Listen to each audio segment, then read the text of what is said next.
ذلك الكتاب لا ريب فيه هدى للمتقين. وقال النبي صلى الله عليه وسلم خيركم من تعلم القرآن وعلمه. الہی رونق اسلام کے سامان پیدا کر، الہی رونق اسلام کے سامان پیدا کر، دلوں میں مومنوں کے الفت قرآن پیدا کر. صدر محترم، اسٹیج پر رہنے قصور بزرگ دین اور حاضرین جلسہ، آج کی اس محفل میں اور آج کی اس مبارک اجلاس میں میرا موضوع سخن دنیا کی سب سے پاکیزہ اور مقدس کتاب قرآن پاک ہے. ہمیں چلتے سورج کی طرح یقین ہے، اس کا ایک ایک حرف سچا اور صادق ہے. وہ قرآن پاک جس کی زبان مقدس، بیان مقدس اور جو فصاحت و بلاغت کا ٹھاٹ مات سمندر ہے، جس کے متعلق ارشاد ربانی ہے.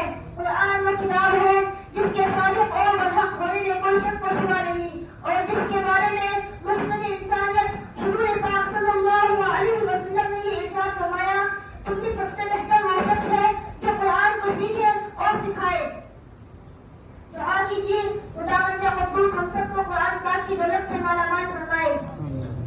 نوجوانوں دوستوں، قرآن پاک رب ذوالجلال کی طرف سے عطا کردہ وہ حسین تحفہ ہے کہ جس نے دیش بس کی قلیل مدت میں پورے عالم میں وہ انقلاب برپا کر دیا کہ بڑے سے بڑے فصحاء، علماء، ادباء اور شعراء حیران شدہ رہ گئے، جس کی آیاتوں کو سن کر پتھر دل موم ہو گئے. دوستوں، یہی تو وہ قرآن ہے جو رہتی تھی دنیا تک کے انسانوں کے لیے سراپا ہدایت و رحمت ہے. یہی تو وہ قرآن ہے جس نے رسول کی رسالت کو اعزاز بخشا. یہی تو وہ قرآن ہے جس نے مضبوط و قلوب کو تازگی بخشی. ہاں یہی وہ قرآن ہے جس کی برکت سے جنات و شیاطین کا آسمانوں پر جانا بند ہوا. یہی وہ قرآن ہے جس کی بدولت محبوب حقیقت کی رضا نصیب ہوتی ہے. یہی وہ قرآن ہے جو سچائی اور امانت داری کا درس دیتا ہے. یہی وہ قرآن ہے جس کی برکت سے عمر فاروق رضی اللہ عنہ کو ایمان نصیب ہوا. یہی وہ قرآن ہے جس نے ضلالت و گمراہی کی دلدل میں پھنسی ہوئی انسانیت کو خوشبو ہدایت کا پیغام سنایا. یہی وہ قرآن ہے جس کی حفاظت کا وعدہ خود خالق کائنات نے فرمایا. یہی وہ قرآن ہے جس کی تلاوت میں دلوں کے واسطے فرحت و بشاشت کا سامان ہے. یہی وہ قرآن ہے جس نے ذہنی قوتوں کو دلا بخشا. یہی وہ قرآن ہے جس کی برکت سے اجلے چمن میں بہار پیدا ہوئی. محترم حضرات، آج کے اس نازک دور میں حفظ کلام پاک کو فضول سمجھا جاتا ہے، اس کے الفاظ کے اندر کو حماقت بتلایا جاتا ہے. کہا جاتا ہے کہ اس تلشنا اور بیسن کی بننا بیسود ہے. افسوس افسوس، اس قرآن پاک کے بارے میں ہمارا یہ خیال کہ جس کے بارے میں شہنشاہ مدحہ جناب محمد رسول اللہ صلی اللہ علیہ وسلم نے یہ ارشاد فرمایا کہ تم میں سب سے بہتر وہ شخص ہے جو قرآن کو سیکھے اور سکھائے. جناب رسول اللہ صلی اللہ علیہ وسلم نے ارشاد فرمایا کہ اقرأ وارتقي ورتل كما كنت ترتل في الدنيا فإن منزلك عند آخر آية تقرأها. قیامت کے دن حافظ قرآن سے کہا جائے گا قرآن پڑھتا جا اور جنت کے درجوں پر چڑھتا جا اور ٹھہر کے پڑھ جیسے کہ تو دنیا میں ٹھہر کے پڑھا کرتا تھا. بس تیرا مقام و ٹھکانا وہی ہے جہاں آخری آیت پر پہنچے. یاد رکھو، یہ قرآن دنیا کی سب سے بڑی نعمت ہے. یہ زمین و آسمان، چاند و سورج، ستارے کوئی اس نعمت کا مقابلہ نہیں کر سکتے. یہ قرآن مقدس کائنات کا مقدس اور عظیم کلام ہے. اور کیوں نہ ہو جبکہ اس کو اتارنے والا امین، جس کے ذریعے میں اتارا گیا روح امین، جس ذات پر نازل ہوا روح امین، جس مقام پر نازل ہوا روح امین، جس مہینے میں نازل ہوا وہ تمام مہینوں سے افضل ہے، اور جس رات میں نازل ہوا وہ ہزار مہینوں سے بہتر ہے. اللہ کا یہ مقدس پاکیزہ کلام تمام کلاموں سے افضل اور بہتر ہے. حدیث پاک میں آتا ہے فضل کلام اللہ علی سائر الکلام کفضل اللہ علی خلقہ.